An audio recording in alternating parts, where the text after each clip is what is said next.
नमस्कार दोस्तों, कैसे हैं आप लोग। उम्मीद करता हूँ अच्छे होंगे। आज हम लोग बात करने वाले हैं कि हम लोग जो अपने पैसे अर्निंग कर रहे हैं, जो हम लोग कमा रहे हैं, ठीक है, उसका कैसे यूज़ करें। लाइक फॉर एग्जांपल अगर हम लोग 500 रुपीज़ पर डेज कमा रहे हैं, 500 रुपये पर दिन, ठीक है, तो एक महीने के हो गए 15,000 रुपये। अब 15,000 रुपये महीने भी कमा रहे हैं ना, तो आप इन्वेस्ट कर सकते हैं। ठीक है, कहाँ इन्वेस्ट करना है वो आप डिसाइड कर सकते हैं, कहीं भी रख सकते हैं। लाइक 15,000 रुपये आप महीने कमा रहे हैं, आपके खाने पीने का खर्च और थोड़े बहुत एक्स्ट्रा खर्चेस मिला के आपके 10,000 रुपये अगर आपके खर्च हो जाते हैं, कोई दिक्कत नहीं है। वो आप 10,000 रुपये पहले आप मेन अलग कर लें, साइड कर सकते हैं, ठीक है। वो आपका 10,000 रुपये एक्सपेंस में चला गया, खर्च में चले गए, बचे 5,000। अब वो 5,000 क्या करते हैं, आप शॉपिंग कर लेते हैं या फिर आप बैंक में रख देते हैं। सो इससे आपको क्या बेनिफिट हो रहा है, कुछ भी नहीं। ठीक है, आप खर्च कर सकते हैं। लाइक 1,000 रुपये पर महीने आप खर्च पे रख लीजिए, पर्सनल खर्च पे, जो आपके 10,000 है उसके अलावा।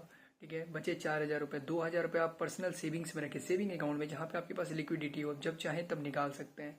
फिर भी आपके हाथ में बच रहे 2,000 रुपये, वो 2,000 रुपये ना आप इन्वेस्ट कर सकते हैं। मार्केट में इन्वेस्ट कीजिए, गोल्ड में इन्वेस्ट कीजिए, सिल्वर में इन्वेस्ट कीजिए, स्टॉक्स में इन्वेस्ट कीजिए, म्यूचुअल फंड में SIP कीजिए। अब तो आपको बहुत सारे ऑप्शन मिल रहे हैं। लाइक 100 रुपये से भी आप म्यूचुअल फंड में SIP कर सकते हैं। ठीक है, तो सबसे इम्पोर्टेंट चीज़, अभी आपके मन में ये सवाल आ सकता है कि हम इन्वेस्ट क्यों करें, हमारे पैसे बैंक में हैं, ठीक है, हम क्यों इन्वेस्ट करें। लाइक देखिए, इसमें क्या हो रहा है ना, अब समय चेंज हो रहे हैं। आपके पैसे बैंक में रखे हुए, फॉर एग्जांपल आपने 100 रुपये बैंक में रख दिया, वो आज भी 100 है, कल भी 100 रुपये रहेंगे, आने वाले साल में भी 100 रुपये रहेंगे, चाहे वो 1 साल हो, 2 साल हो या 5 साल हो। आपको बैंक की तरफ से कुछ भी रिटर्न नहीं मिलते हैं, आपके जितने रुपए हैं उतने ही रह जाते हैं। अब आप बोलोगे कि बैंक में FD करते हैं तो वो हमें रिटर्न देते हैं 5%, 6%, कोई कोई बैंक 7% देते हैं।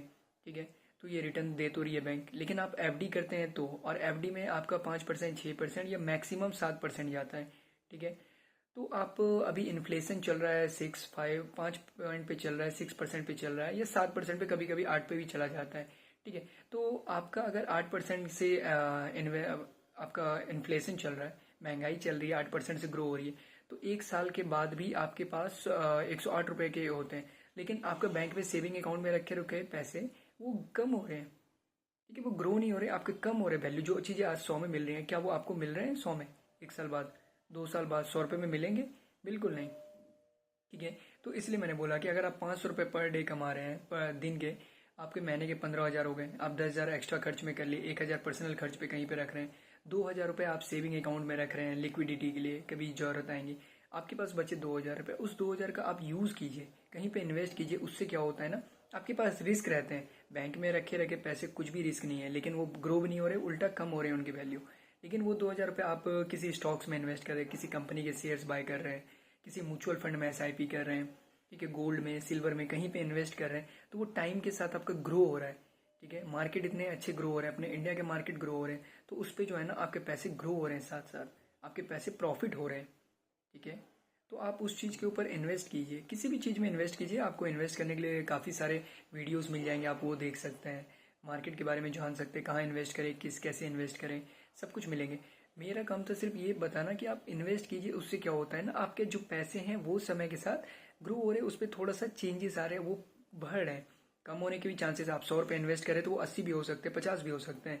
ठीक है, लेकिन आप जानकारी के साथ किसी कंपनी के ऊपर, आप फॉर एग्जाम्पल आप स्टॉक खरीद रहे हैं, आप किसी कंपनी के शेयर्स खरीदेंगे, तो आप उसके ऊपर खुद से जानकारी लीजिए, फिर उसके बाद इन्वेस्ट कीजिए, तो चांसेस आपके ज़्यादा रहते हैं कि वो प्रॉफिट हो। और ट्राई करें, अगर आप न्यू हैं तो लॉन्ग टर्म के लिए जाएं।